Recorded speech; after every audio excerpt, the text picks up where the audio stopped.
Salut la famille, merci de regarder aujourd'hui avec Yannick. Beyoncé et Jay-Z sont sans aucun doute le couple de stars le plus célèbre de l'histoire de l'humanité. Ce sont de vraies légendes vivantes. Mais pensez-vous que leur relation est aussi parfaite qu'elle ne le semble? Pour être sincère la famille, parfois j'ai l'impression qu'ils ne sont que des partenaires d'affaires et pas réellement mari et femme au sens propre du terme. Alors, qu'est-ce qui se cache réellement derrière les histoires d'infidélité de Jay-Z? Pourquoi les deux stars font tout leur possible pour garder leur relation privée? Dans la vidéo d'aujourd'hui, j'essaierai de répondre aux questions précédentes tout en expliquant pourquoi les deux stars ne sont pas loin du divorce. Alors, installez-vous confortablement, détendez-vous et profitez du spectacle. Allons-y, let's go. Depuis près de 20 ans que les deux stars se connaissent, il y a eu beaucoup de rumeurs d'infidélité entre les deux, surtout concernant Jay-Z. Ces rumeurs sont nées à cause des paparazzis et des médias, mais aussi à cause des paroles tirées des chansons de Beyoncé et des raps de Jay-Z. Les toutes premières rumeurs d'infidélité dans leur relation remontent en 2005.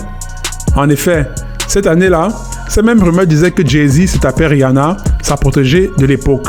Cependant, d'autres sources affirment que ces rumeurs avaient été inventées pour créer le buzz autour de Rihanna, qui en 2005 n'était qu'une toute nouvelle artiste. Quoi qu'il en soit, ce fut la première des nombreuses accusations d'infidélité contre le rappeur. Et comme je vous aime beaucoup la famille, j'ai fait une vidéo dans laquelle j'explique comment Jay-Z a découvert et signé Rihanna sur son label Def Jam. Le lien pour cette vidéo est affiché en ce moment en haut et à droite de votre écran. Je ne sais pas si c'est ici ou bien c'est là. Et à présent, revenons à notre sujet. Malheureusement, à peine un an après le mariage officiel, de nouvelles rumeurs de coquillage faisaient de nouveau entendre. Cette fois, les gens racontaient que Jay-Z avait une liaison avec sa nouvelle protégée Rita Ora. Les choses étaient-elles en train de changer? Pas du tout, parce que la même année, le top modèle Liv déclara que Jay-Z l'avait dragué et lui avait même demandé son numéro de téléphone. Dieu merci car Liv affirma aussi qu'elle avait refusé de donner son numéro de téléphone par respect pour Beyoncé. Malgré les apparences de couple parfait que les deux stars voulaient faire paraître, un événement dramatique se produisit le 7 mai 2014.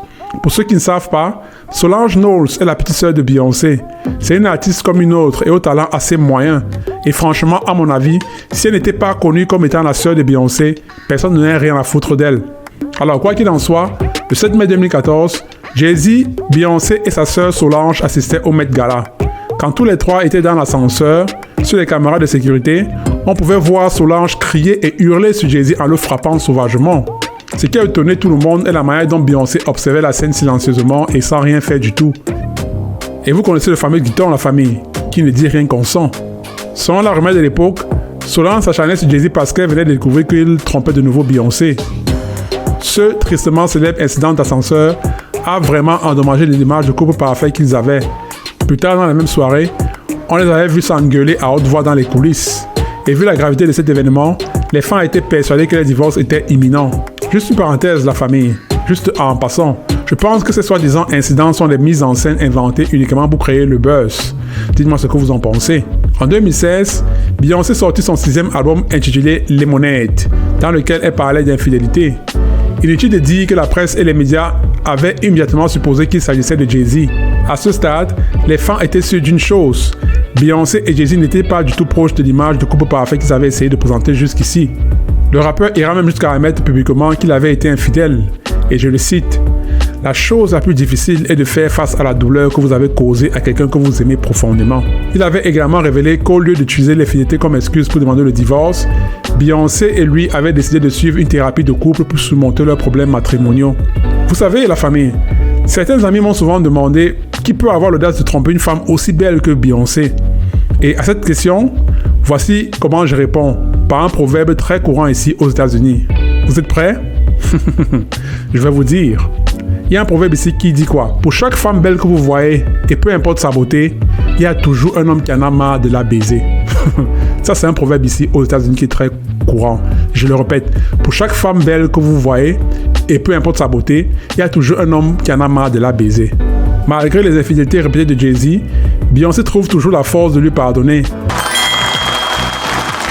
Alors ce sera tout pour aujourd'hui la famille. J'espère que la vidéo vous a plu. Si jamais c'est le cas,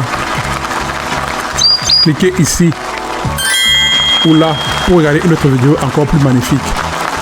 Likez la vidéo, abonnez-vous à ma chaîne et on se voit à la prochaine vidéo. Hasta la vista, baby!